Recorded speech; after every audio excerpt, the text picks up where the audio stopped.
It's been very long since I uploaded a video with voice. I was busy with my personal duties and I couldn't spend much time on esoteric things. But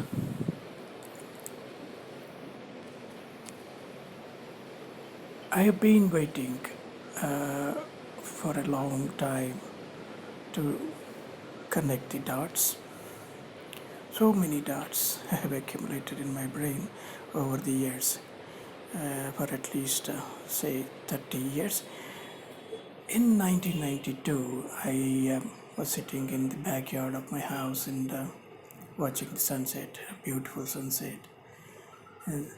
And I saw a few spheres which were glowing, and I I fondly call them heliums because helios is sun and lum is luminous is light. So as far as I thought, they were carrying the heat and light from sun, and I assumed that they were the least quanta of energy that we can get from sun.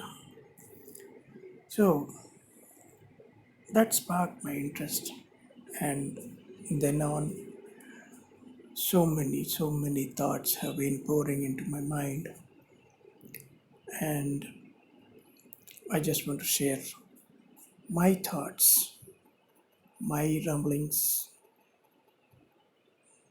my soliloquy, kind of. This is a result of my soul searching over the years. So let us start with a few concepts. Let's say the Fibonacci series that you can see here. This is the Fibonacci.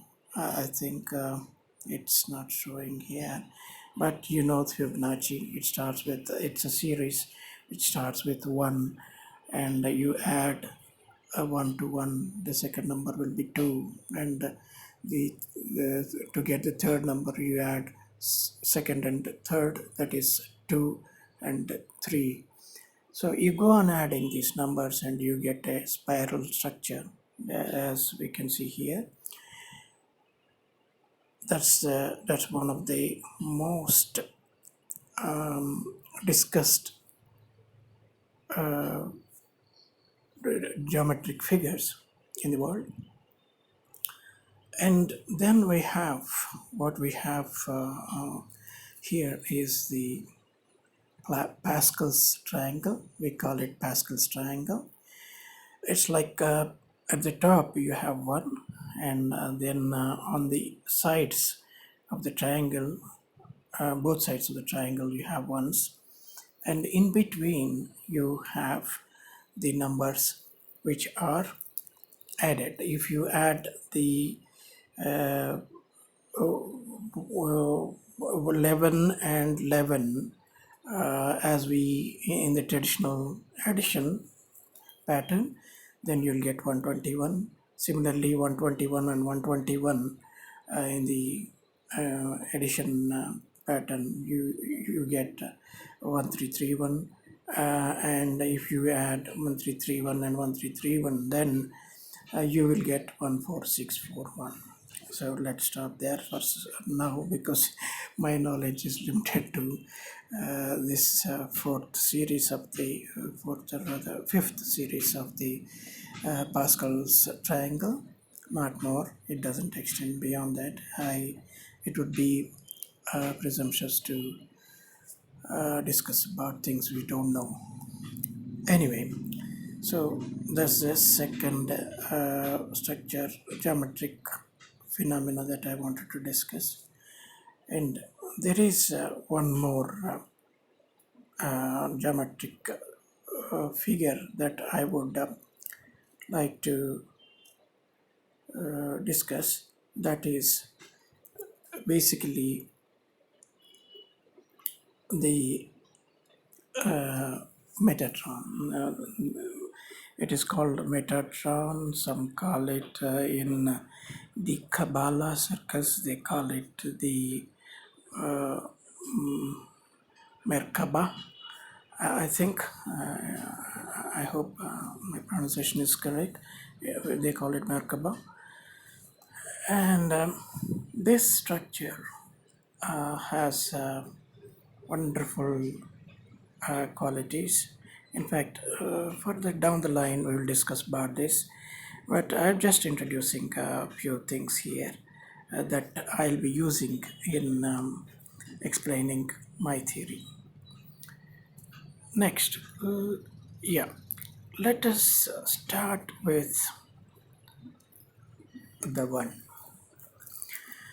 Let me tell you the basis for my theory, my uh, present presentation is the Apocryphon of Saint John, one of the Nag Hammadi texts. I'm a firm believer in Gnosticism. I, I in fact, call myself Gnostic. But there's an interesting thing here. In India, from where I come from, uh, in Indian languages, Gnostic means non-believer. It is very strange that maybe it's like the way the plants cover their seeds with some venom so that others don't come near the venom, the seed, and destroy their seed. It's something like that. I think Gnostic in Indian languages means non-believer. But as we all know, Gnostic comes from the Greek word gnosis. Gnosis is knowledge. And the Apocryphon of Saint John begins with the same concept, knowledge. In the beginning, there was only knowledge. And we have different names for the knowledge: the monad, the source, the one. In fact, they all are synonyms which refer to the one original God. So, this is the monad, the one, the source, the ultimate Godhead. Next, after some time, monad got a thought, and that thought was this second circle. And between these two circles, the gnosis, noesios,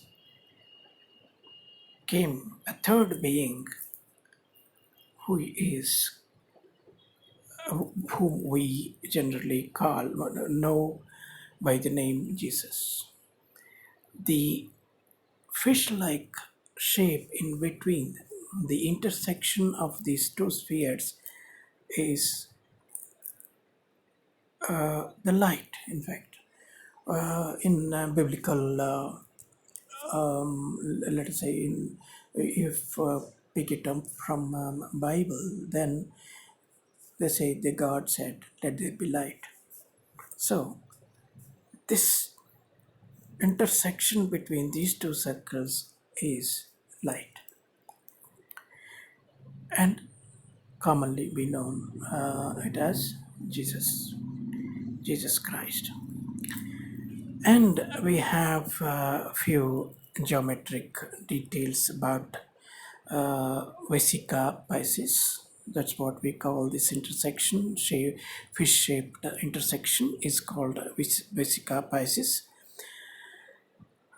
This Vesica Pisces, if you observe, from the top intersecting point to the bottom intersecting point of these two circles, it measures root 3. From the middle of the first second circle, that is the center of the second circle, to the top of the first circle, if you measure, it is root 2. And if you measure from the top of the first circle and bottom of second circle, then it is root 5. It measures root 5. These mathematical figures are very important because they form the basis of sacred geometry. Now comes the third circle, which, as we have already discussed, it goes on basically spiraling.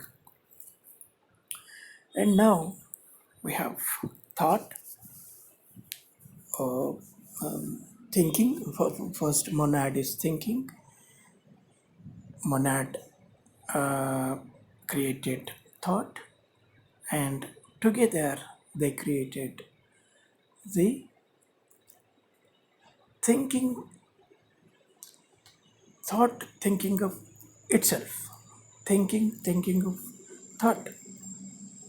That is, Noesis thinking of Gnosis. They gave rise to, of course, the Christ figure, third circle. That basically this is the basic triad, as we call. This is the diode. This is first monad. This is diode, and this is the triad. Triad is basis for all religions, in fact. Now, the spiraling, the creation work continued, and the fourth circle formed. This fourth circle basically comprised of all the natural elements like water, air, fire, earth, all the basic components that you need for life. Now, the fifth circle formed. Now, here what happened was the fifth circle got very ambitious, to say the least. In fact, here the low forms of life, like small amoeba like animals, small insects, and all the small creatures, lowly creatures formed. And in a way, it has basically boosted its confidence, and probably because of that, it kind of started to create its own life. In the sense, here we have air, the essentials of life: air, water, earth, fire, and spirit. But since it has only 5 circles, this was a kind of intermediate evolutionary creature, in the sense it was not supposed to be the perfect creature. It was basically a premature baby, if you will. That premature baby did not have the qualities that God intended it to have. So basically, it tried to create its own world. How it did that, let us see. I have a lot of figures here that with whose help I want to explain the creation part. Just now we discussed about the five-dimensional creature that was the result of the premature life formation. And that premature life formation was basically called Yalda. It had the head of a lion and tail of a snake, and Yaldabaoth did not know where he came from. So, what all he knew was his mother's voice he could recognize. His mother was the least Ion, and he recognized only her voice. He did not know how he came into this world, and but he had all the wonderful qualities, powers of his mother, with which she created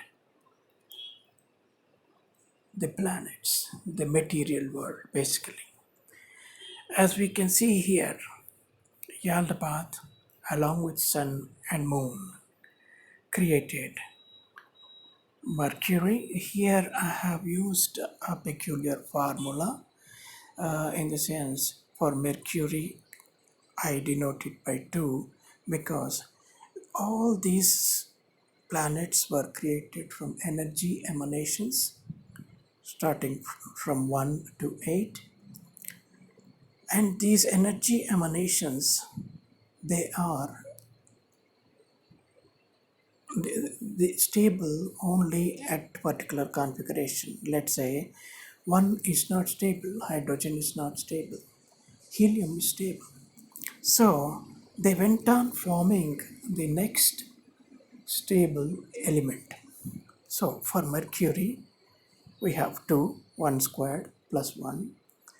Similarly, for Venus, we have 6, it is denoted by 6. 2 squared plus 2, because 2 squared plus 1 is also not stable, so 2 squared plus 2 is 6. Similarly, Earth, 3 squared plus 1 is 10, 10 is stable. For Mars, 4 squared plus 2 is 18, it's stable. For Jupiter, 5 squared plus 1 is 26. For Saturn, it has 6 squared plus 2, 38. For Uranus, it is 7 squared plus 1, 50. And finally, for Neptune, we have 8 squared plus 2, 66. This is how he formed the planets. As we can see, Yaldabaoth himself is 5 cube, Sun is 4 cube, and Moon is 3 cube. According to Pythagoras theorem, we have the total of these squares. It is a rectangle or triangle. In fact, 5 is the diagonal, 4 and 3 are the shorter sides. So it is a triangle. So the total will come to 216. That is how he created the planets. Let us go back to our the creation process. So this is basically this is the Yaldabaoth himself. And next, the sixth triangle formed. The sixth circle formed. The sixth circle was basically quite complete. It was very symmetric, quite good looking species. And here we have the human beings. The first of the human beings were born in this phase of six circles, and he had all the knowledge to live in this material world. But the only problem was he can live as long as he wants in this material world created by Yalda, but he cannot go back to the source, the one or the monad, if he wants to, if he ever wants to. But then the then came the final complete beautiful version of six circles, and followed by, basically, let me check, that's not the one, this is the one. The there the it was followed by the majestic seventh circle. This seventh circle is the one which enables you to go back to heaven from where you came from, if ever you want to. Mind you, if you want to. Using six circles, even if you want to go back, you cannot. That is the theory behind this. And then, as I told you, Yalda, the Pentagon guy. Pentagon, I have already shown you the Pentagon, I think. Pentagon, I don't find it here, but yeah, I have already shown you. He is represented, the Yalda is represented by the Pentagon. So, how did the physical world form? This is how the physical world was formed. First, there was just a dot. Dot is beginning of both tree of life as well as tree of knowledge. So it began with a dot. Then dots came together and they formed a line. And these lines stacked one upon the other, they formed a half square. And then I think it makes better sense if I show you the tree of life. I'm sorry, I should have mentioned the tree of life to begin with. Yeah, so this is the tree of life, and here you can see the dot was the 0th level, and then you have the line, then you have the half square, you have full square when it comes to the Pascal's third level, and fourth square is a perfect cube. These are all, mind you, material.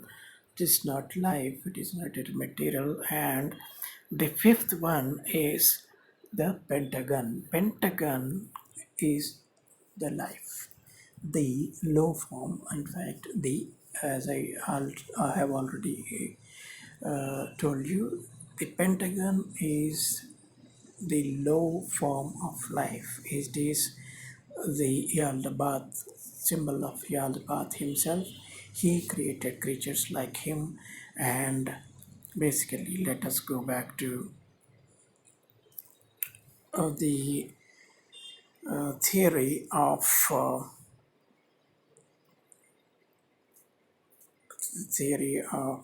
the what do you call what do you call it, the the Apocryphon of Saint John, the Gnostic cosmos model. So here we can see the one, the father Gnosis, the mother Noesios, the child, the Christ, and later, Christ was feeling lonely, so the one and the mother together they created 12 more companions for Christ.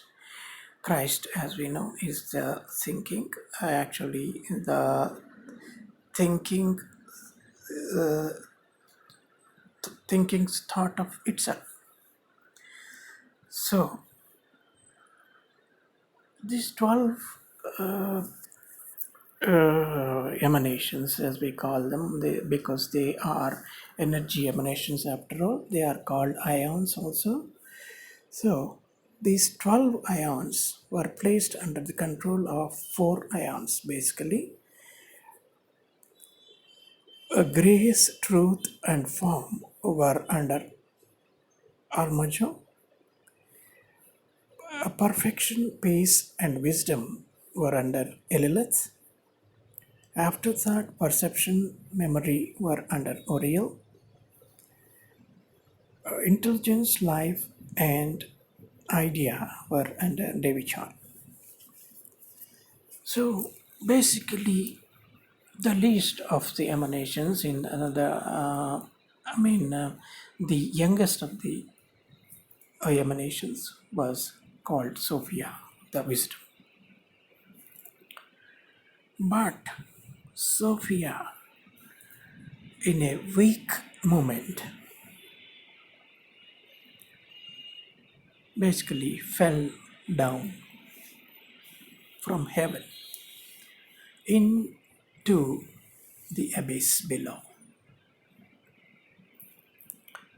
And she gave birth to Yalda without the permission of the one.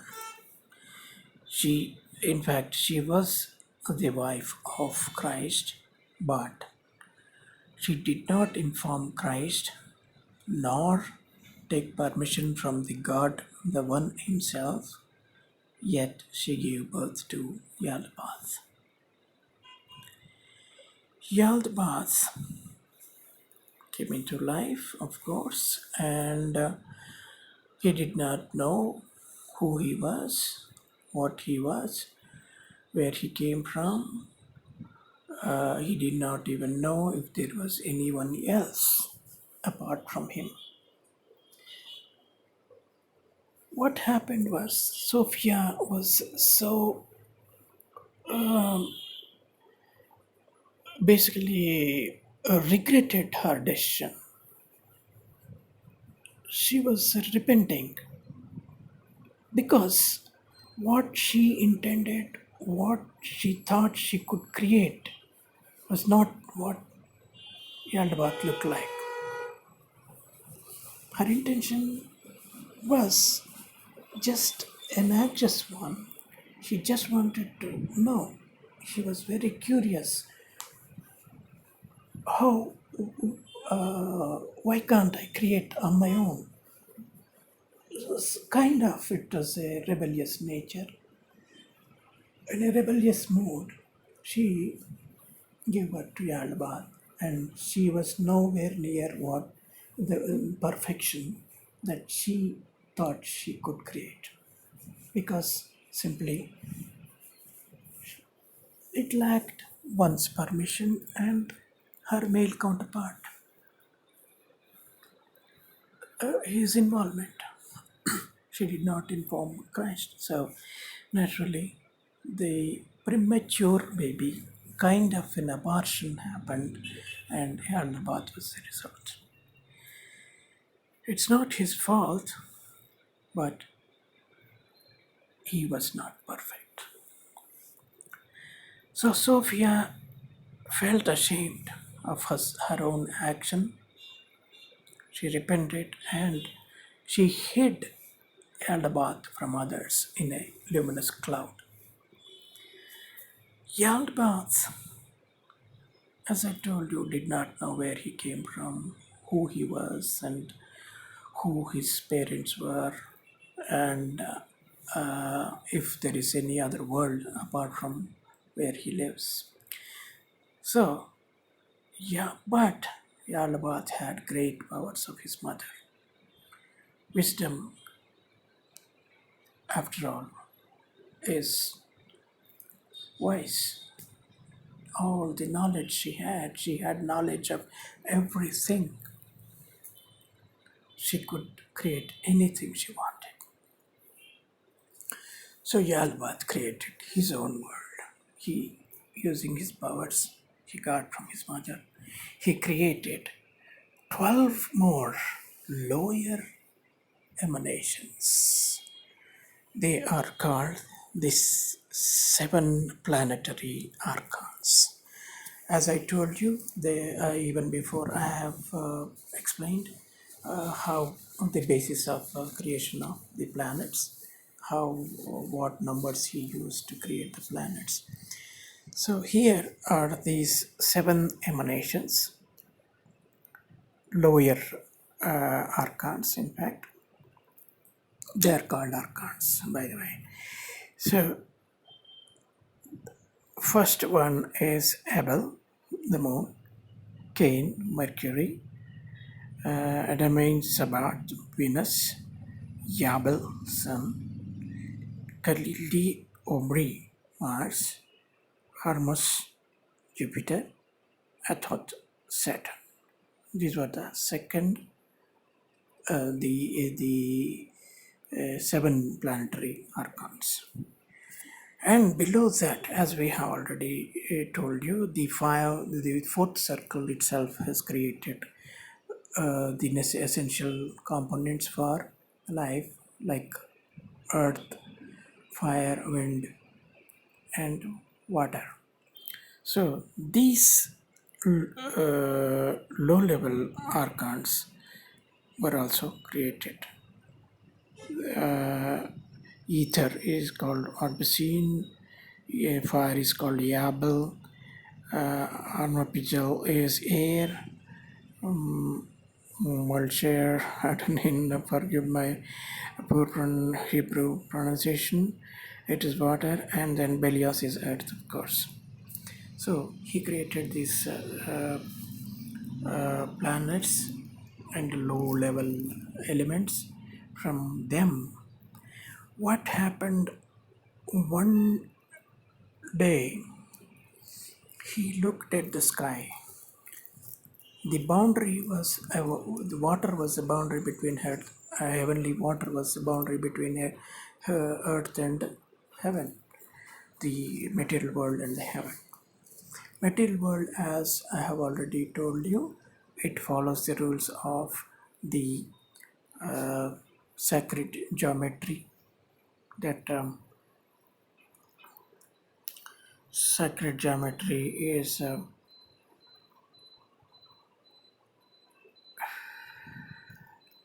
sacred geometry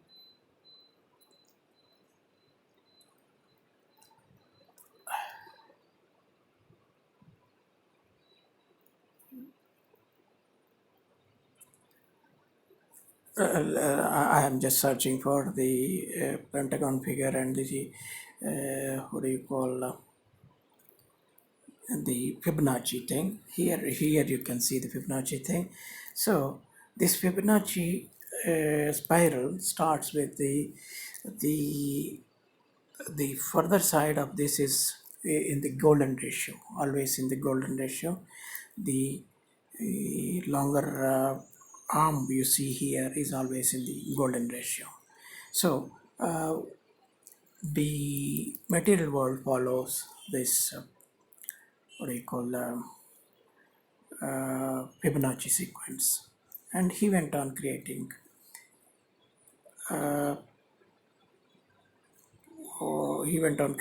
the physical world. And then let us come to the next part. Here we have basically dimensions. how many dimensions we have and how many densities. You should know the difference between density and dimension. Here we have 5 dimensions, and these planets formed from the figure below, which is nothing but the nothing but the what do you call I seem to have lost that. Basically, these are called the uh, platonic solids is what we call these. These are the platonic solids. Platonic solids, in the sense, this is the first one is tetrahedron, second one is octahedron, third one is cube, fourth one is icosahedron, fifth one is dodecahedron. These shapes they follow, and using those shapes, he created the world. 5 planets. So now we are back to my theory now here. Here, so you can see this is the, so 5 dimensions we have, 5 planets that are starting from Mercury, Venus, Mars, Jupiter, and Saturn. These are the five planets, and their dimensions are as shown here. Mercury is first dimensional planet, that is, it is in the form of a tetrahedron, and its quality is greed. I have already shown you those in the Apocryphon of John. We have qualities of the basically 7 planetary archons. So Mercury is first one-dimensional planet. Venus is 2-dimensional. Basically, its quality is lust. Earth is 3-dimensional, which is a cube.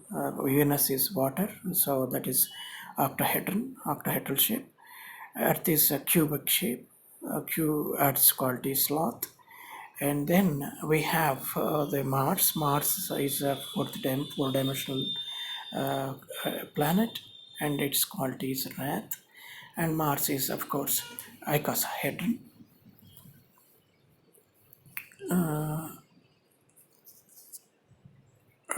And then we have Jupiter. The Jupiter also has shares fourth dimension with Mars, but it has lesser density.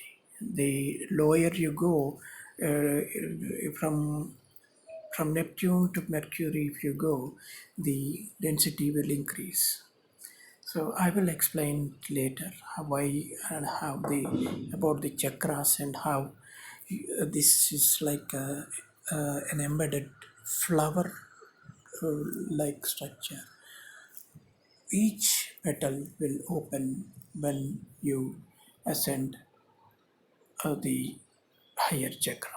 So at the root chakra, you have, I think we are deviating here. Let me explain about Jupiter. Jupiter is the fourth dimension and first density planet, and Saturn is 5-dimensional planet, but the highest density one. Uranus is 5-dimensional again. Neptune is also 5-dimensional, but a lesser density. So here we have the same things. We have values for the planets.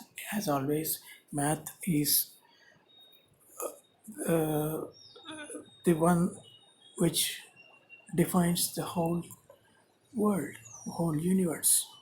Math is the basis. Especially when you come to the sacred geometry, it's all about maths. So here, the Mercury, its place value is 2, as we have already seen, but its face value is something like 82 plus 2, in the sense 82 is 9 is the highest of three-dimensional figures. So 9 squared, these being emanations, this is the ninth planet. 9 squared is 81, and the next solid uh, most stable element is 82. So 82 lead is what we can, it is the stablest element that you can find on Earth or elsewhere in the solar system. So, so this phase value is basically 82 plus its place value, that is 84. Mercury is 84, using same logic. Venus is 88, Earth is 92, Mars is 100, Jupiter is 108, Saturn is 120, Uranus is 132, Neptune is 148. So that is another yardstick he uses to create the. And here we can see the chakras also. Chakras, you see, from Mercury. Mercury belongs to the root chakra. Root chakra, if you overcome greed, then that is this first chakra you have is activated. First chakra is activated. So Mercury, which is greed, if you conquer greed, then first chakra is activated. That the first row of petals of this knowledge flower will open. Second, Venus is its quality is lust. If you overcome lust, then the second chakra will be activated, and that is, I think, sacral chakra. Sacral chakra is activated. Then the second row of petals opens. The flower has, mind you, it has 7 layers, 7 rows of petals, 7 basically concentric petal rows. You have 7 rows. You have, and yeah, if you conquer lust, the second row will open. If you conquer sloth, that is the earth, it will be it will open the third row of petals. If you conquer wrath, that is the Mars, then it will open the fourth one, which is, I think, heart chakra. Uh, if you activate a heart chakra, you will get rid of wrath. And then you have the uh, Jupiter chakra. Jupiter is associated with injustice, which is the throat chakra, I think. So if you conquer the throat chakra, then you will easily, the fifth row of petals will open. And if you conquer deceit, if you don't deceive, you never deceive, and activate the sixth chakra, then which belongs to Saturn, which indicates Saturn, associated with Saturn. So if you activate that sixth chakra, then you will the sixth row petals will open. And similarly, the seventh one is basically Uranus, and Uranus represents justice, which is the basically the third eye chakra. I think third eye chakra. That third eye chakra, if you activate, that is, if you are just all the time, you never do any injustice, then the seventh row also opens.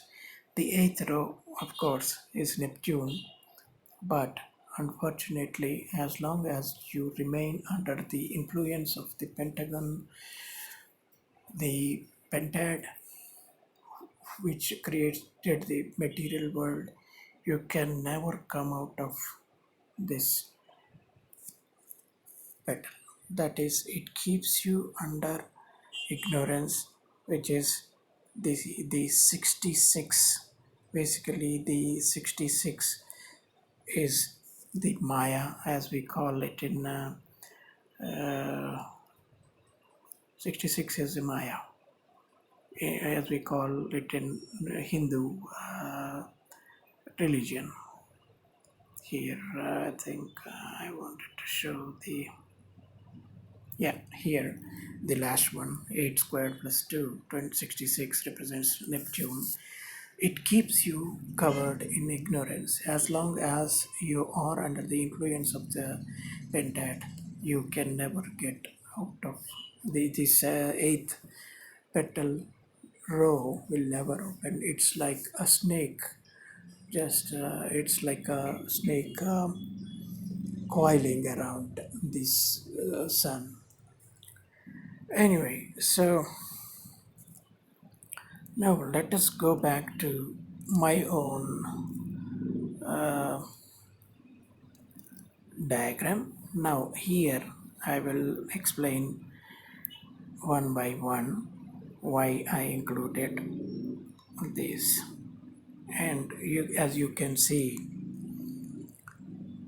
the most predominant numbers you can see here are 169 down below and 196 up above. And this is me in the photograph, of course. And from 169 you can see the Fibonacci sequence spiraling downwards, and from 196 you can see above 196 you can see the basically the evolution of life. So this is the pentad I was talking about, 108. It is formed by Yalda, who is represented by Betelgeuse, along with Sun, Moon. Their qualities are Betelgeuse quality is stupidity, Sun's quality is pride, Moon's quality is inconstancy. So that is how he rolls about. And then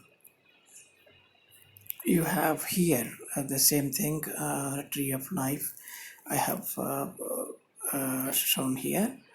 And then the chakras, you see, from 10 raised to 8 from earth upwards. This, what is special about 13 and 14 squares is, as you can very easily observe, there is one common on the left side, and 9 became 6, 6 became 9.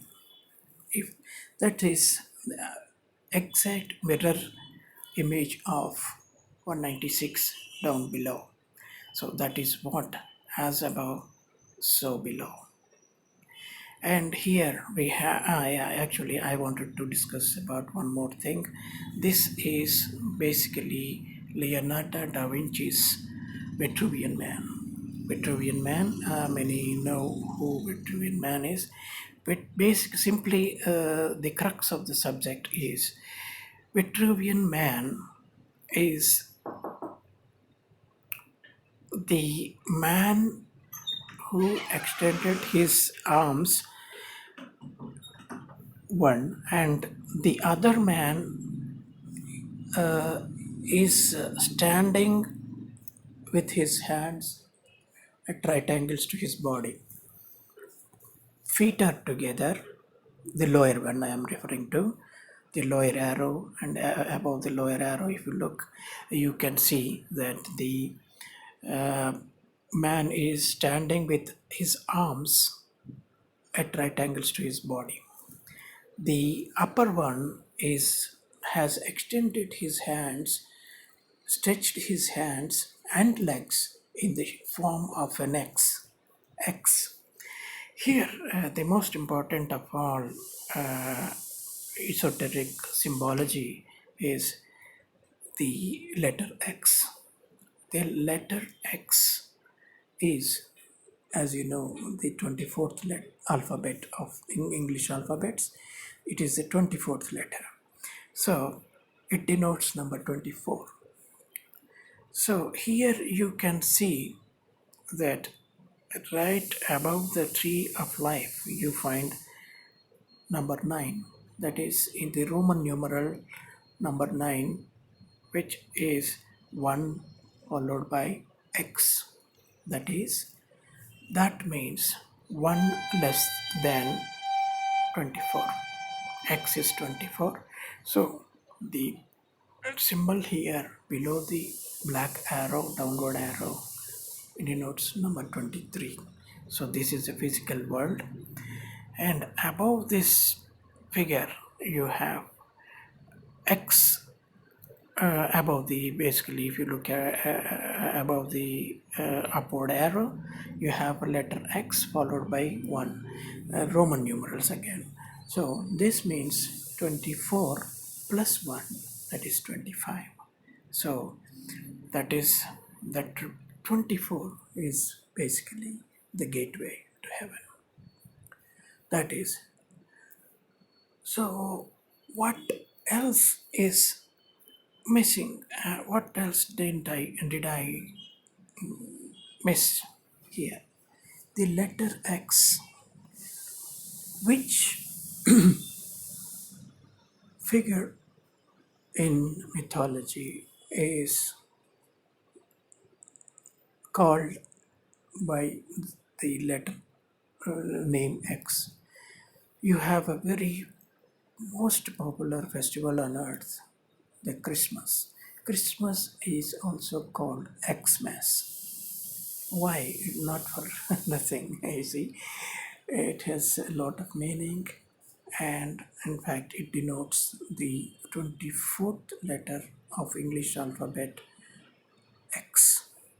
X is Christ. So Christ is the gateway between hell, that is, the material world, and heaven, the spiritual world. So here you may observe one more interesting term, mathematical term, 24 nines here just above the black arrow. 24 into 9 is 216. 216 is nothing but Yalda's number, 5 cube plus 4 cube plus 3 cube.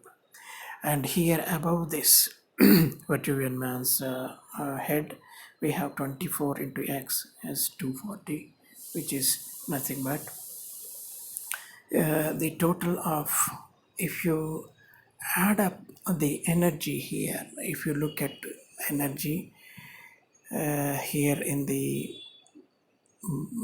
tree of life, 10 raised to 4, 8, 32, 64, 1. So if you add up 4, 8, 32 and 64, you will get 108. So that is Yalda's energy. And here you have in the tree of knowledge, you have 8, 16, 32, 64, which add up to 120. That is the energy of the Metatron. As we can now, I think I have, without explaining, I have used the word. Here you can see, as opposed to the geometric figures in black here, half square, full square, cube, and pentagon, beginning with line. Though instead of those lines, you will see that these are basically Platonic solids, tetrahedron, octahedron, cube, icosahedron, dodecahedron, and finally we have the Metatron above. So that basically in a way concludes my presentation, but not one more thing is remaining here that needs to be explained. The butterfly like structure you see here above my head, there are like two wings, and below my head there are like two wings. They basically on either part of my photograph there are two wings. The angles being 120, 120 above my head, 60, 60 on the corners, upper corners, 108 and 108 in the below my head, and then you have 72 and 72 in the lower corners. So basically that's a butterfly with angles 120 and 108 at the center and 60 and 72 at the tips of wings. So the same butterfly I have included in this Vitruvian man's belly. So this whole thing basically is the evolution of man from the Pentad 108 to 120, which is the Metatron. Unless you cross this barrier of 24, and I have also used some numbers here, figures here, which I haven't explained, I think. Yeah, here we have the image of what do you call the caterpillar, the intermediate stage of caterpillar um, turning into butterfly. This is a this is a pupa. The uh, the Adam. Yes, basically I forgot to explain some other thing, but let me complete the number part here. Here we have 33. 33 denotes moon because 3 cube, 3 raised to 3. 33 is also 3 raised to 3. That is the 27 is moon's number. 137 is the 33rd prime number. So that is very important. And here 193, 137 is 33rd prime number. Like here we have 193, which is the 44th prime number, and which can include 3 suns. And here you have 701, that is 126th prime number. So that is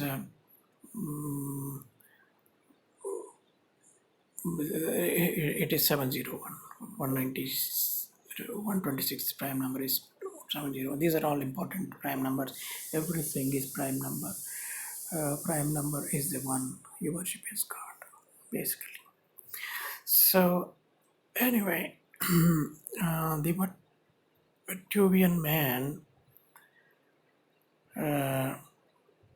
as the Vitruvian man, the meaning of Vitruvian man, and the Leonardo da Vinci, what he wanted to convey to the world was that the Pentad man growing into Hexad man, meaning this the man who here the man is like Christ who is crucified to the cross.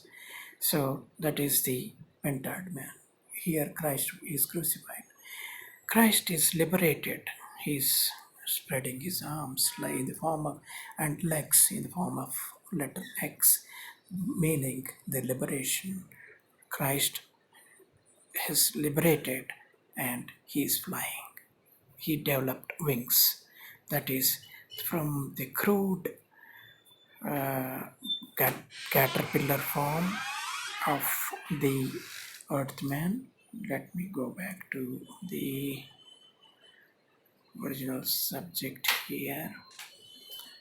Let me go back and I will explain what it means here. Yep. Here I stopped at the page when Yalda has created the 7 planetary archons and the 5 archons of the abyss, right? So after that, what the interesting story is, one fine day he watched the heavens, and through the water's boundary he could see the divine man. Sophia, after she created Yaldabaoth, she repented, and the Yaldabaoth was actually sucking up all her energy and creating his material world, creating all kinds of creatures, all kinds of planets, uh, five other the Archons, basically 12 Archons. So she repented, uh, and she basically prayed to the One. She asked for his forgiveness, and One listened to her sympathetically, and he forgave her and came up, drew a plan, which was basically to create a human being who can get back all the energy that went into the creation of material world. So he created a divine man here, as you can see, heavenly spiritual anthropos, who is called Gerardamus. He had a wife called Zoe, and he created that Gerardamus. Yaldabaoth saw this divine man, and he was impressed with his looks, his grace, majesty, his majestic looks, and his brilliance. He was glowing with knowledge. So he wanted to create a similar man here on in the material world, and he created the earthly man, the lowest one, the fallen Adam and Eve, and he created this lowest earth man, earthly Adam, with the five archons of abyss: earth, water, wind, fire, spirit. Spirit being himself. No. Let us come to spirit later. So he built with those five elements, and then what happened? Still, the man did not move. The earthly man did not move. Then the source, sent five luminaries to Yaldabaoth, and they advised him to blow in his face, because he has his mother's life. So if he blows his air into the earthly man, he will come to life. Indeed, Yaldabaoth blew into his mouth, and the earthly man came to life. And but Yaldabaoth immediately realized that he has shared his own life. He shared his own fire. Yaldabaoth is, as I told you, he has the face of a lion and the body of a snake, and was kind of a dragon, and his breath was fire. That fire he blew into man's lungs, and man shared his life. So he immediately realized that he shared his life, and this man is going to suck life out of him. And so he created a lowest form of prison, very thick, dense prison called the earth itself. And he imprisoned the earthly Adam in that. And he created one more creature from him, from Adam, called Eve. But then Sophia has hidden the life, Zoe, from him in Adam himself. And the creature he created did not have any divine qualities. So he was frustrated and he raped her, and he got two sons called Cain and Abel. And whatever Ra's and Yells of this world are descendants of this Cain and Abel. So the man, if you, yes, going back to the chakras and how you can reach, go back to heaven, here the earthly man is surrounded by the seven planetary archons who have the qualities, the bad qualities, and have shapes of the different animals. Like, as I told you, the Saturn is like a lamb. Jupiter is like a donkey. Mars has a, face of or fire, and Sun has seven snakes as his face. This Venus is a small dragon, I think, and Mercury has a face of a monkey. Abel, of course, is a moon, also has a fire face or something.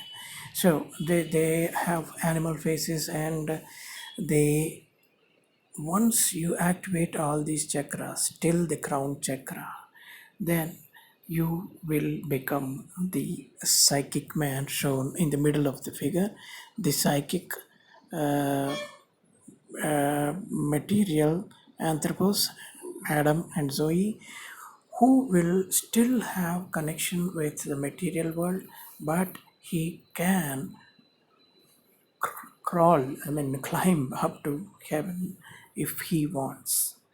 If he wants, he can go to heaven too, but then he has to do a lot of good things. I mean, of course, all the good Samaritan things you have to do, only then you can reach the heaven. So that's pretty much it. I think um, I will elaborate later on this. Hope you like the presentation.